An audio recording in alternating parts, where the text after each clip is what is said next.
Ujumbe ambao Bwana ametupa mchana huu wa leo una kichwa kinachosema ushuhuda wa kweli wa Yesu Kristo ndio msingi wa imani yetu. Ushuhuda wa kweli wa Yesu Kristo ndio msingi wa imani yetu, au msingi wa imani yetu uko katika ushuhuda wa kweli wa Bwana wetu Yesu Kristo. Na maandiko ambayo tunayasimamia yanatoka kwenye kile kitabu cha Luka sura ya 1 na mstari ule wa 1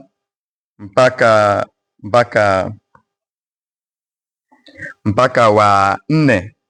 Biblia inasema hivi: kwa kuwa watu wengi wametia mkono kutunga kwa taratibu habari za mambo yale yaliyotimizwa katikati yetu, kama walivyotuhadithia wale waliokuwa mashahidi wenye kuyaona na watumishi wa lile neno tokea mwanzo.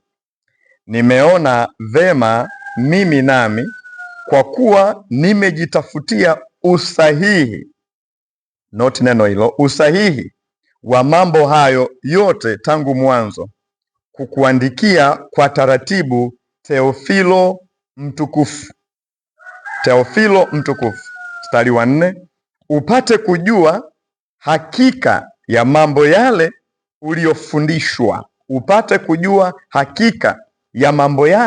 uliyofundishwa. Hiyo mistari minne ni mistari muhimu sana. Labda nianze kwa kusema kwamba watu wengi katika ulimwengu huu wa sasa na hata zamani zilizopita, wako wanaouona Ukristo kama ni dhana ya watu fulani. Wanaona Ukristo kama ni kitu tu cha kufikirika hivi, ni hadithi za uongo hivyo. Kwa hiyo wengi hawaamini au hawaukubali, ni kwa sababu ya dhana hiyo potofu. Wanafikiria kwamba Ukristo ni kama hadithi tu, ni nadharia tu, ni vitu vya kufikirika visivyokuwa na ushahidi, ni maneno tu ya wanadamu namna hiyo. Sasa tunaona kwenye kitabu hiki Luka, ambaye alikuwa ni daktari kitaaluma na alikuwa mtafiti, anamwandikia mtu anayeitwa Teofilo, anamuita Teofilo mtukufu.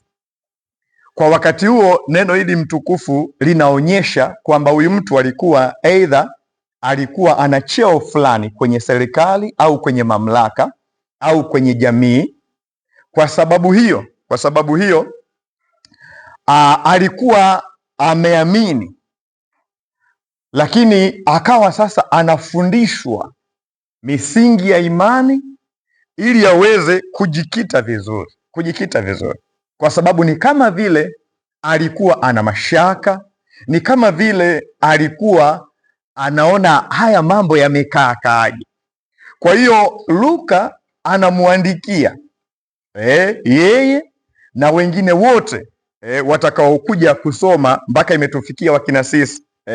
Luka anataka Teofilo na wasomaji wake wengine wote wajue kwamba imani yao na imani yetu haijengwi juu ya hadithi zisizo na msingi, haijengwi juu ya filosofia tu za kibinadamu, bali inajengwa juu ya matukio yaliyopata kutokea yanayomhusu Bwana wetu Yesu Kristo.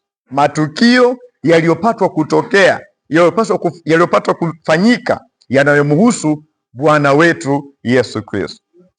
Ndio maana anasema kwa kuwa wengi wamejitahidi kuandika, wamejitahidi, kwa kuwa watu wengi wametia mkono kutunga kwa taratibu habari za mambo yale yaliyotimizwa katikati yetu. Wengi wamejaribu kuandika habari za mambo yaliyotimizwa katikati yao. Mambo yaliyotimizwa wengi wameandika. Sasa Wengine wanatia mashaka kwamba huyu kaandika, yule kaandika, yule. Sasa usahihi au ukweli wa hii imani ni upi? Kama vile tu nyakati zetu za leo, huyu anamsema Kristo, huyu anamfundisha hivi Kristo, huyu anamfundisha hivi. Sasa mpaka mtu anaweza kufikiri kwamba mimi nachanganyikiwa, mchungaji huyu anasema hiki, mchungaji yule anasema hivi, nabii huyu anasema hiki, yule anasema hivi. Kwa hiyo usahihi ni upi?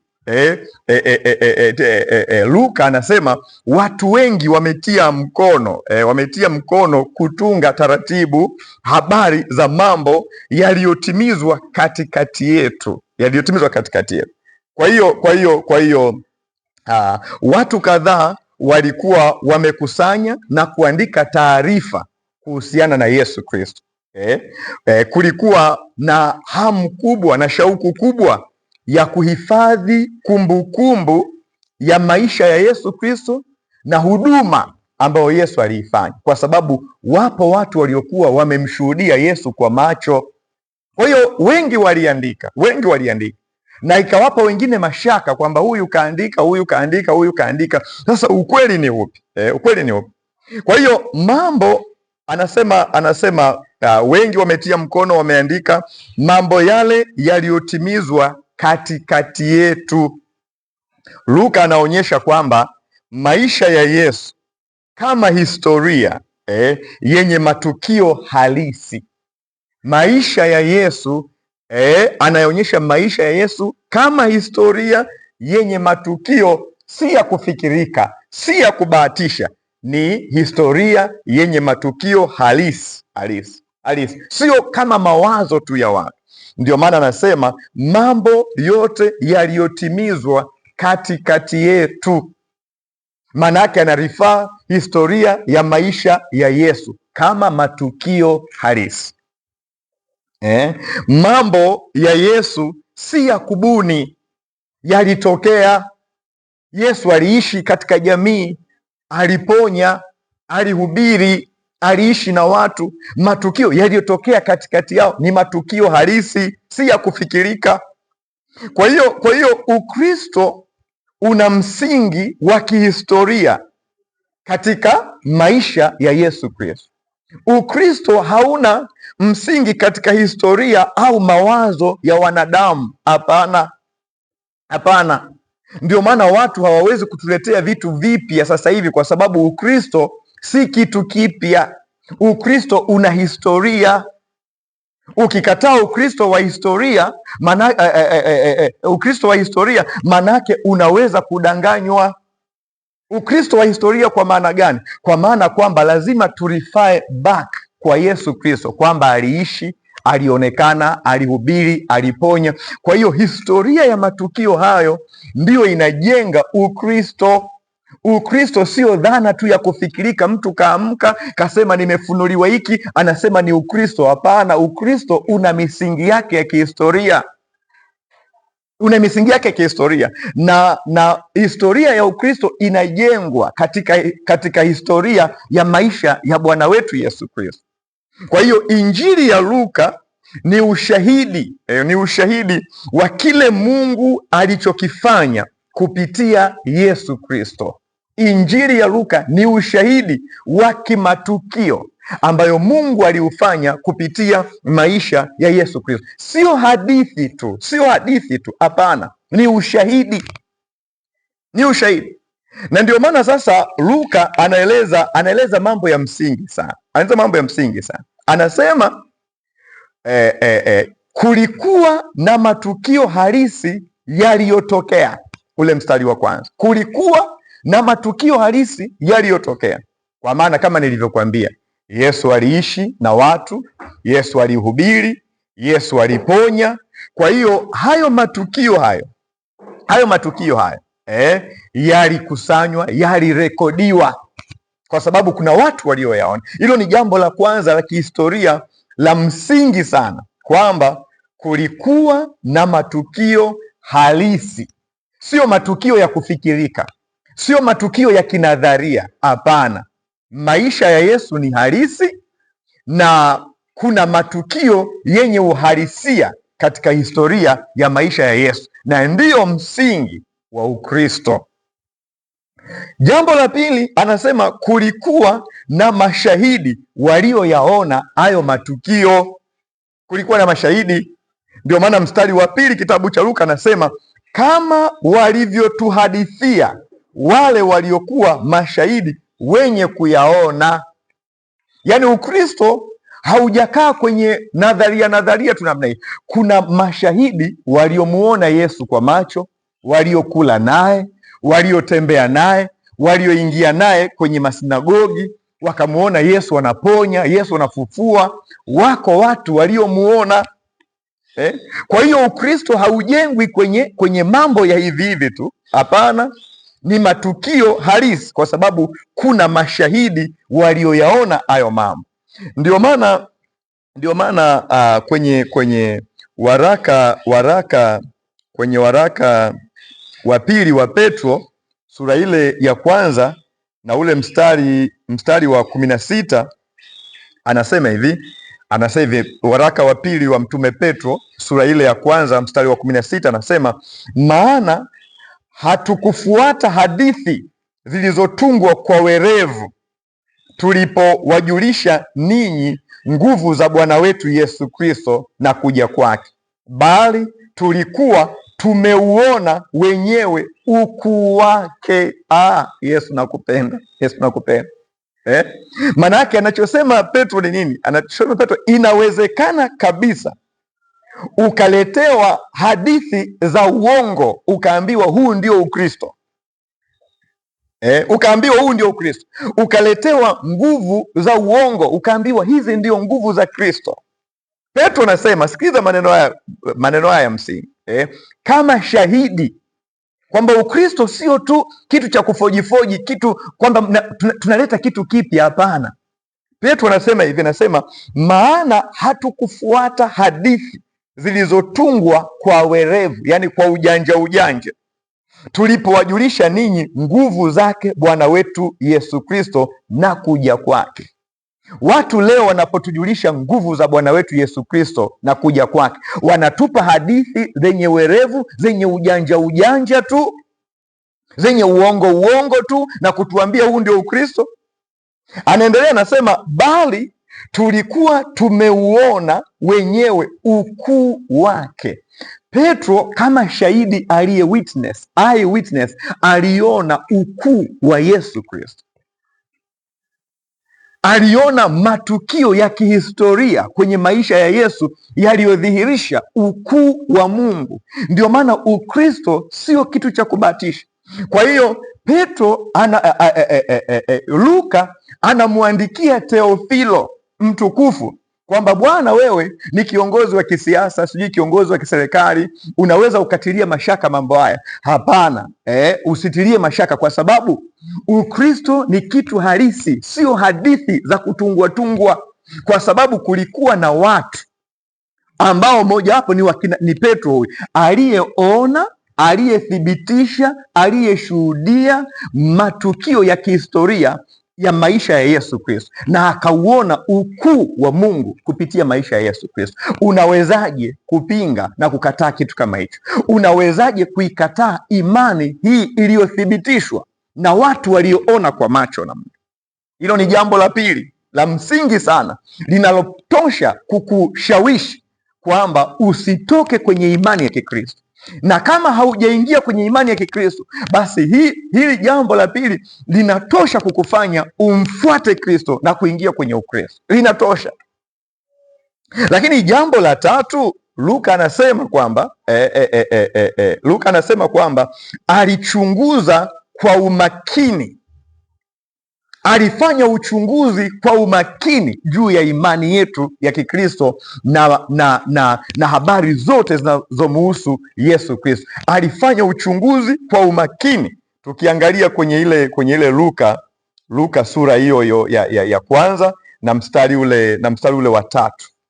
Mstari ule wa tatu anasema, nimeona vema mimi nami kwa kuwa nimejitafutia usahihi wa mambo hayo yote tangu mwanzo, kukuandikia kwa taratibu, Teofilo mtukufu. Napenda mambo haya. Luka anamwambia, ninachokuambia mimi sibahatishi, nimefanya uchunguzi, nimefanya utafiti juu ya usahihi wa mambo kwa habari ya imani hii ya Kikristo inayomhusu Kristo Yesu. Ndio maana leo hii hutakiwi tu kupokea mafundisho bila kuyachunguza. Imani ya Kikristo imeweka msingi kwamba inatoa ruksa kwa mtu kuichunguza, mtu kufanya utafiti ili ajue ukweli, kwa sababu si kitu cha kubahatisha, si kitu cha kubabaisha. Kwa hiyo usiletewe tu mafundisho ukayapokea bila kufanya uchunguzi. Luka anasema alichunguza kwa umakini ili apate usahihi wa mambo hayo yote tangu mwanzo. Wewe mafundisho unayofundishwa unayachunguza ili kupata usahihi wa hayo mafundisho? Au ukiambiwa tu nguvu hizi, ukiambiwa jambo hili tu, basi umechukua tu kijumla jumla namna hiyo? Luka anasema hapana, mimi sio mtu wa kuburuzwa, mimi sio mtu wa kuaminishwa ovyo ovyo tu namna hiyo. Anasema nimeona vema mimi nami, kwa kuwa nimejitafutia usahihi wa mambo hayo yote tangu mwanzo, kukuandikia kwa taratibu, Theofilo mtukufu, nimefanya uchunguzi na upembuzi wa kina kwa habari ya maisha, matukio ambayo yanamhusu Bwana wetu Yesu Kristo, Ndio maana amekutana na watu ambao walimuona Yesu uso kwa uso. Amekusanya taarifa ambazo watu wengine wamezisema kwa habari ya Yesu Kristo, akafanya uchunguzi na upembuzi wa kina. Kwa hiyo mpaka anamwandikia Theofilo, anamwambia usitie shaka, haya mambo ni ya kweli, hii imani ni ya kweli na ni ya msingi. Dumu katika hiyo, usiondoke kwa Kristo na usiuache Ukristo, kwa sababu ni imani ya kweli. Ikibidi kufia Ukristo au kumfia Kristo, basi kufa kwa ajili ya Kristo, kwa sababu imani hii ni imani sahihi. Usitetereke, kwa sababu tumeifanyia utafiti, tumeifanyia uchunguzi kwa kina, na nikakuandikia kwa taratibu ili upate kuelewa, upate kuamini na kudumu katika hiyo imani. Leo hii watu hawadumu katika imani kwa sababu hawaelewi kwa usahihi imani ya Bwana wetu Yesu Kristo, imani ya Ukristo kupitia Bwana wetu Yesu Kristo. Ndio maana leo anaweza kumwamini Kristo, kesho akamwacha. Leo kaingia kwenye Ukristo, kesho katoka. Kwa sababu gani? Hawajui kwa usahihi. Wanafikiri kama Ukristo ni kitu cha kuchezea, cha kufikirika tu. Hapana, huu ni uhalisia. Ukristo ni maisha, ni maisha. Lakini jambo la nne anasema lengo la uchunguzi na kukuandikia mambo haya ni kutoa uhakika wa imani, ni kukupa uhakika wa imani. Mstari wa 4 anasema upate kujua hakika ya mambo yale uliofundishwa. Upate kujua hakika ya mambo yale uliofundishwa. Kuna watu wanafundishwa lakini hawana uhakika na mambo yale wanayofundishwa.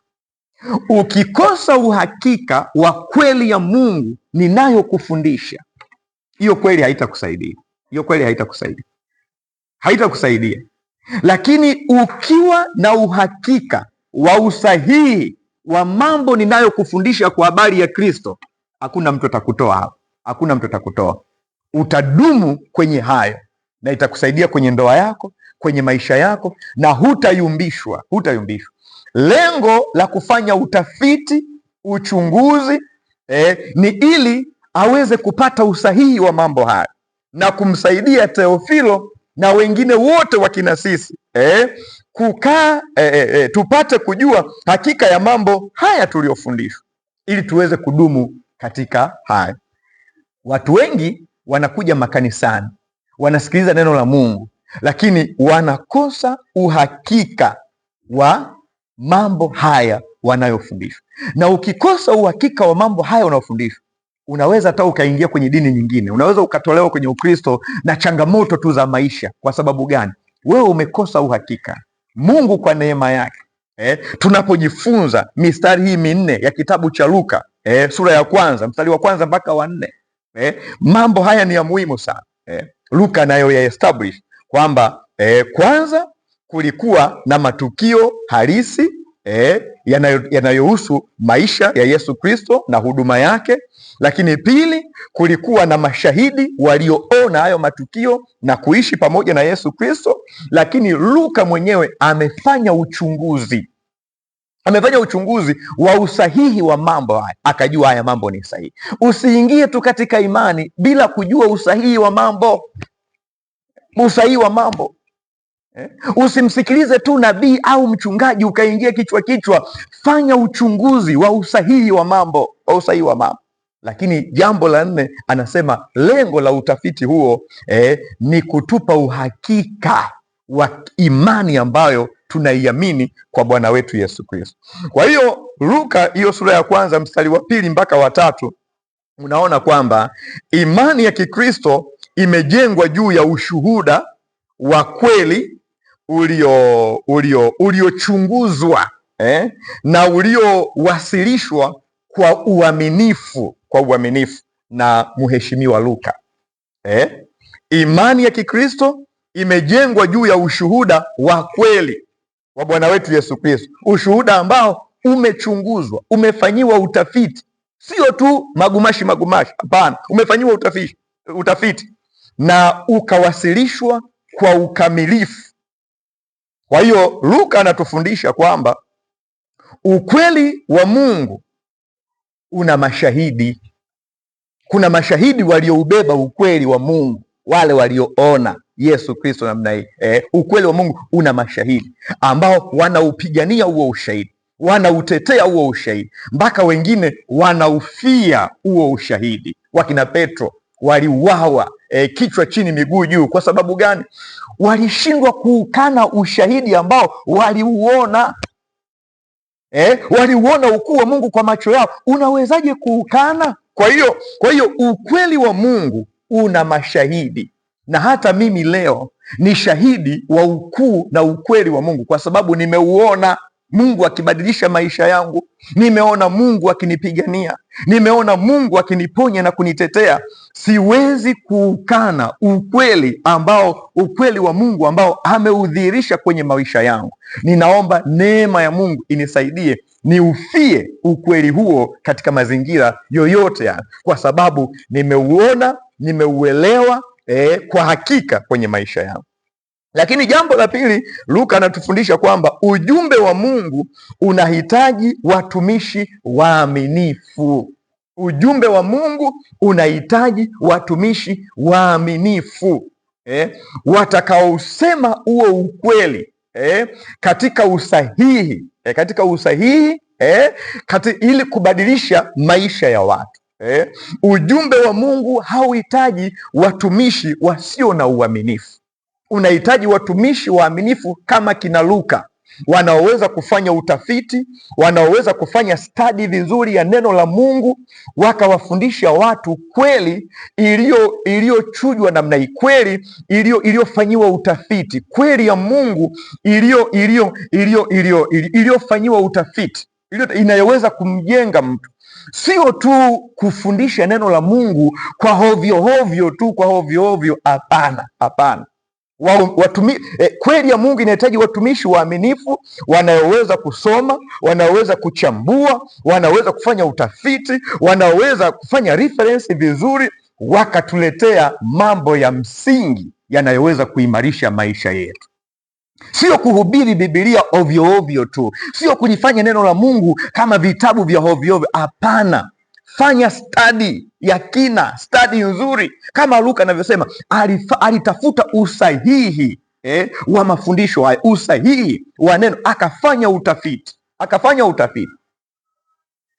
Leo hii tunalihubiri neno la Mungu hovyo tu kwa matakwa yetu. Hatuna utafiti wa kutosha, hatulistadi vizuri, hatukai mbele za Mungu vizuri, tunalileta hovyo tu. Matokeo yake neno hilo la Mungu watu nalipeleka linakwenda kuvunja ndoa za watu, Neno hilo hilo la Mungu watu wanalipeleka linakwenda kuharibu familia za watu. Neno hilo hilo la Mungu linakwenda kuharibu. Hapana, neno la Mungu halikuletwa ili kuharibu maisha ya watu, lakini kutujenga katika msingi ulio sahihi, katika msingi ulio sahihi. Ni kama tu kisu. Kisu ni kizuri sana, lakini kama utakitumia vizuri, kitumia kumenya ndizi, kumenya sijui papai vizuri, lakini kisu ukikitumia vibaya unaweza ukaua mtu, unaweza ukachoma mtu hivi. Na neno la Mungu hali kadhalika. Usipokuwa mtumishi mwaminifu kwa neno la Mungu, utalitumia neno la Mungu vibaya kuharibu maisha ya wengine. Lakini ukiwa mtumishi wa Mungu mwaminifu, utalitumia neno la Mungu vizuri kujenga maisha ya wengine. Lakini jambo la tatu, Luka anatufundisha hapa kwamba mafundisho ya Mungu yanahitaji kuchunguzwa na kufundishwa kwa usahihi. Kama nilivyosema, mafundisho ya Mungu hayahitaji tu kuchukua na kuyapeleka namna hiyo. Hapana, yanahitaji kuchunguzwa na kufundishwa kwa usahihi, kama alivyofanya Luka. Aliyatafakari, alichunguza, alifanya utafiti ili apate usahihi, asiwapelekee watu kitu cha kubabaisha. Alipopata usahihi, ndipo akaenda akamwambia Theofilo, usiwe na mashaka, nimefanya utafiti, nimechunguza, ninakupa hiki kitu cha kweli, hii imani ya kweli, kaa katika hiyo, usiwe na mashaka. Neno la Mungu tunapolifanyia utafiti, tunapolichambua, tunapolifanyia study, ukaelewa kwamba hili litaenda kujenga mtu na sio kuharibu mtu na kuangamiza mtu, basi unalipeleka kwa nguvu kubwa ya Roho Mtakatifu. Lakini mstari ule wa 3 na 4, Luka hakumwandikia Theofilo kumpa hadithi za kuvutia tu, bali alimwandikia kumpa, anasema, uhakika wa kile alichofundishwa. Anamwandikia Theofilo ili Theofilo awe na uhakika wa kile alichofundishwa, kwamba ni sahihi au la, ili aweze kukaa katika hiki. Tunahitaji sana kuwa na uhakika wa yale tunayofundishwa na mitume wetu na manabii wetu na wachungaji wetu na wainjilisti na walimu. Yani tusipokee tu neno la Mungu jumla tu namna hii. Hapana, Luka anatufundisha hapana. Question, you have to question. Pokea kwa moyo, lakini pia kwa akili. You have to reason. Sio unaambiwa tu kanyaga sijui nini, you have to question, you have to reason. Luka hakumwandikia Theofilo hadithi tu za ajabu. Hapana, anawambia nimekuandikia mambo niliyowafanyia utafiti ili kukupa uhakika wa kile ulichofundishwa. Usiseme tu namkubali mchungaji wangu, namkubali nabii wangu, anachofundisha lazima kithibitike, lazima kitestiwe, ili uwe na uhakika nacho kwamba hiki nilichofundishwa ni sahihi, hiki nilichofundishwa kinapatana na Kristo, kwa sababu msingi wa imani yetu ni Kristo na si vinginevyo. Kama unachofundishwa hakipatani na Kristo, achana nacho. Ndio maana Luka alifanya utafiti kwa habari ya Kristo na kile kilichofundishwa kuhusiana na Kristo, na mpaka akawatafuta mashahidi waliomuona Kristo ili kuwapa watu kitu cha uhakika, na kuambia kaeni katika hili. Kwa hiyo hutakosea wala hutafanya vibaya kuya question mafundisho, kutafuta uhakika, kutafuta usahihi wa hayo unayofundishwa. Ukiona hayapatani na Kristo, achana nayo, kwa sababu imani imara haijengwi juu ya hadithi za hovyo tu, hadithi za kibinadamu, bali inajengwa katika msingi wa kweli wa Bwana wetu Yesu Kristo. Na ndiyo maana Ufunuo sura ya 19 mstari wa 10, Biblia inasema, kwa maana ushuhuda wa Yesu Kristo ndiyo roho ya unabii. Ushuhuda wa Yesu Kristo ndiyo roho ya unabii. Maana yake nini? Lishike sana hili neno. Maana yake kiini au nguvu na lengo la unabii wowote wa kweli ni kumfunua Yesu Kristo. Unabii wowote, lengo, kiini na nguvu ya unabii wa kweli ni kumfunua Yesu Kristo. Ndio maana anasema kwamba roho ushuhuda wa Bwana wetu Yesu Kristo ndiyo roho ya unabii. Unabii wa kweli hauishii kwa nabii. Unabii wa kweli hauishii kwenye matukio ambayo nabii anayafanya. Unabii wa kweli hauishii kwenye utabiri, bali unakuelekeza kwa Yesu Kristo. Unakuelekeza kwa Yesu Kristo. Unabii wa kweli unabii wa kweli haukuelekezi kwa nabii. Unabii wa kweli haukuelekezi kwenye matukio anayoyafanya nabii. Unabii wa kweli unakuelekeza kwa Kristo na matukio anayoyafanya Kristo. Ushuhuda wa Yesu maana yake ni ushahidi wa Yesu Kristo. Ni tangazo wa kile kinachosemwa kuhusu Yesu Kristo, kwamba Yesu ni Mwokozi, Yesu ni mwana wa Mungu, Yesu ni Bwana, Yesu ni mfalme, Yesu anasamehe dhambi, Yesu anaponya. Huo ndio ushuhuda wa Bwana wetu Yesu Kristo. Ushuhuda wa Yesu ni kile kinachosemwa na Yesu Kristo mwenyewe kuhusiana na yeye na kuhusiana na Baba yake. Yeye ndiyo chanzo cha ujumbe wa Mungu kwa kanisa kupitia Roho Mtakatifu. Yeye ndiyo anayemjua Baba. Kwa hiyo ushuhuda wake Yesu Kristo ndiyo roho ya unabii, ndiyo roho ya unabii. Roho ya unabii maana yake ni asili na kusudi la unabii. Roho ya unabii maana yake ni asili na kusudi la unabii ni kufunua Yesu Kristo. Naposema roho ya unabii, yani ile asili ya unabii,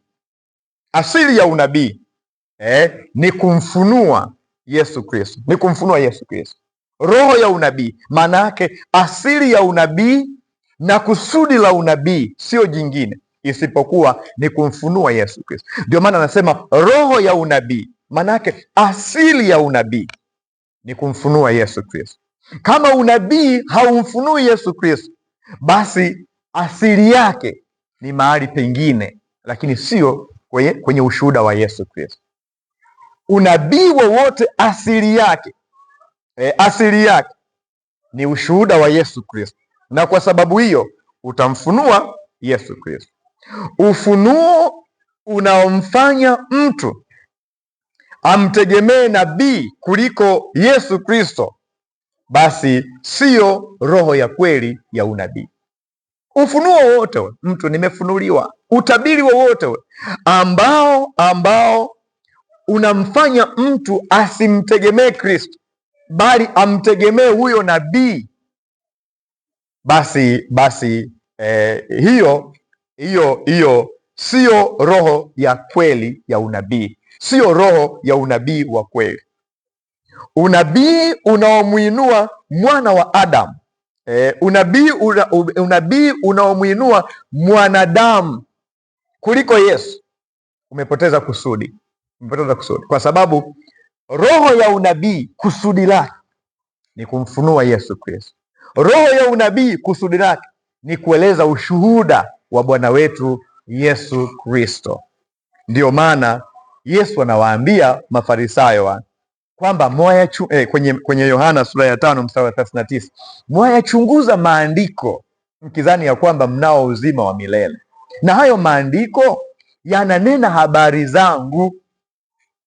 Lakini wanayasoma maandiko, lakini hawauoni ushuhuda wa Yesu Kristo mle ndani, hawauoni. Lakini wanakwenda wanafundisha neno la Mungu. Unawezaje kufundisha neno la Mungu ikiwa kwenye maandiko haumuoni Yesu Kristo? Kwa sababu maandiko yote yanamfunua Yesu Kristo, yananena habari za Yesu Kristo. Kama humuoni Yesu Kristo kwenye maandiko, huna namna unavyoweza kumfunua Yesu Kristo. Therefore, kila unabii utakaotoa, kila utabiri utakaotoa, kila mafundisho utakayoyatoa yatakuwa sio mafundisho ya kweli, kwa sababu mafundisho ya kweli, Biblia, Yesu anasema kwamba hayo maandiko yananena habari zangu, yananinena mimi. Kwa hiyo mtu yoyote anayofundisha maandiko haya lazima atufunulie Kristo, tumuone Kristo. Kama kwenye mahubiri yako unatumia maandiko na hatumuoni Kristo, hayo mahubiri ni fake, au huo sio ujumbe wa Mungu, kwa sababu Yesu anasema maandiko yananena kuhusu yeye, yanafunua ushuhuda wake. Kwa hiyo utabiri wowote lazima utabiri kwa habari ya Kristo. Unabii wowote lazima umfunue Kristo. Lakini ukiniambia kwamba unanitabiria Simba atashinda dhidi ya Yanga, alafu nasema unajinasibu kwamba wewe ni nabii, sio nabii mwenye roho ya unabii, sio nabii aliyebeba ushuhuda wa Yesu Kristo, ni nabii aliyobeba ushuhuda wa Simba na Yanga. Kwa sababu nabii aliyobeba ushuhuda wa Yesu Kristo atafunua kweli ya Yesu Kristo ili ipate kuponya maisha ya watu.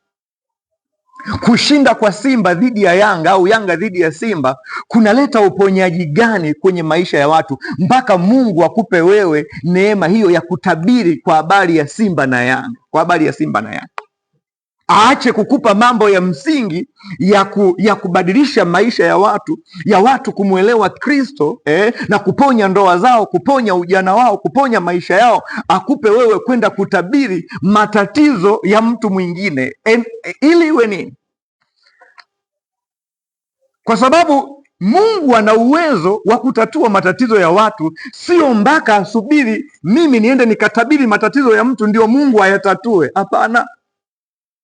Mungu anayajua matatizo ya kila mtu na anaweza kuyashughulikia hata pasipo mtu mwingine kutabiri, Kwa hiyo unaweza ukaona utabiri unaweza ukawa na lengo la kumuinua, la kumfanya maarufu, la kumfunua huyo binadamu, lakini sio Kristo. Biblia inasema ushuhuda wa Yesu Kristo ndiyo roho ya unabii. Tukifundisha kweli ya Mungu, tukifundisha maandiko, tukitumia Biblia, tunahitaji tumuone Kristo na sio vinginevyo. Tusimuone nabii humo ndani, tusimuone mhubiri, tusimuone mchungaji, tumuone Kristo, kwa sababu Yesu anasema maandiko yananena kumhusu yeye. Maandiko hayaneni kuhusu mchungaji wako, maandiko hayaneni kuhusu nabii wako, maandiko yanamfunua Kristo. Ndio maana Yohana anasema tazama mwana kondoo wa Mungu.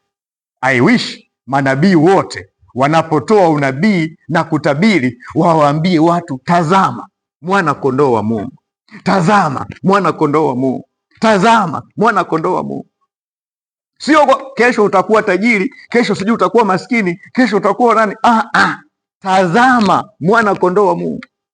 Ataponya maisha yako, atakupa nguvu ya kufanya kazi na kukupa nguvu ya kupata utajiri. Tazama mwana kondoo wa Mungu, mwana kondoo wa Mungu, mwana kondoo wa Mungu.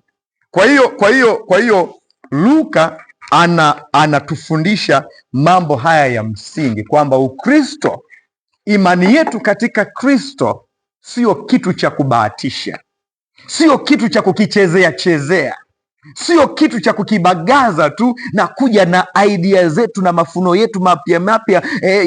Ukristo haujaanza kwetu. Ukristo una misingi yake, Ukristo una historia yake. Ndiyo Luka anajaribu kuestablish hapa.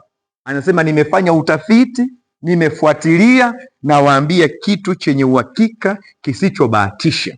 Usiletewe Ukristo mpya. Ukristo una historia. Usiletewe mafunuo mapya. Mafunuo yana historia yake with reference, yakirifaa kwa Kristo. Kwa Kristo hakuna ufunuo ambao unaweza kukujenga usiokuwa na reference, usioweza kurejea kwa Yesu Kristo. Huo sio ufunuo. Luka amefanya study ya kina, na kwa sababu hiyo anamwambia Theofilo, usitilie mashaka mafundisho haya. Nimefanya utafiti, nimekutana na watu walioyaona maisha ya Yesu namna hii, na kwa sababu hiyo na kuandikia vitu vyenye uhakika ili uweze kuamini na kukaa katika hiyo imani thabiti. Watu wa Mungu, Luka sura ya 1 mstari wa 1 mpaka wa 4 ni maneno ya msingi sana yenye kuthibitisha ukweli na uhalisia na ubora na uimara wa imani yetu. Soma vile vifungu kwa kurudia rudia. Mimi nakwambia hutamwacha Kristo wala hutaacha Ukristo, kwa sababu ni mambo ya msingi yanayotuimarisha katika imani. Baba, katika jina la Yesu Kristo aliye hai, tuko kwenye nyakati ambazo Bwana, wengine wamepatwa na hofu ya kukuamini wewe Yesu Kristo kwa sababu ya wingi wa mafundisho Bwana na wingi wa imani, Mfalme wa falme.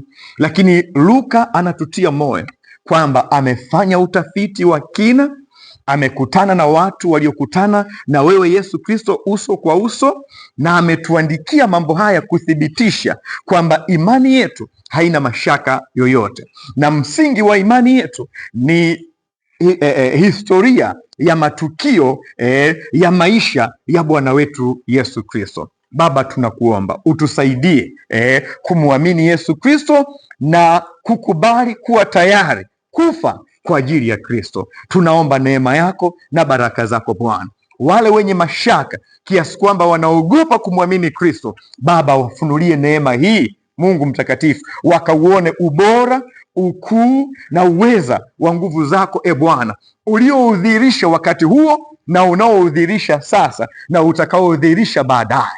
Katika jina la Yesu Kristo aliye hai tunaomba na kukushukuru.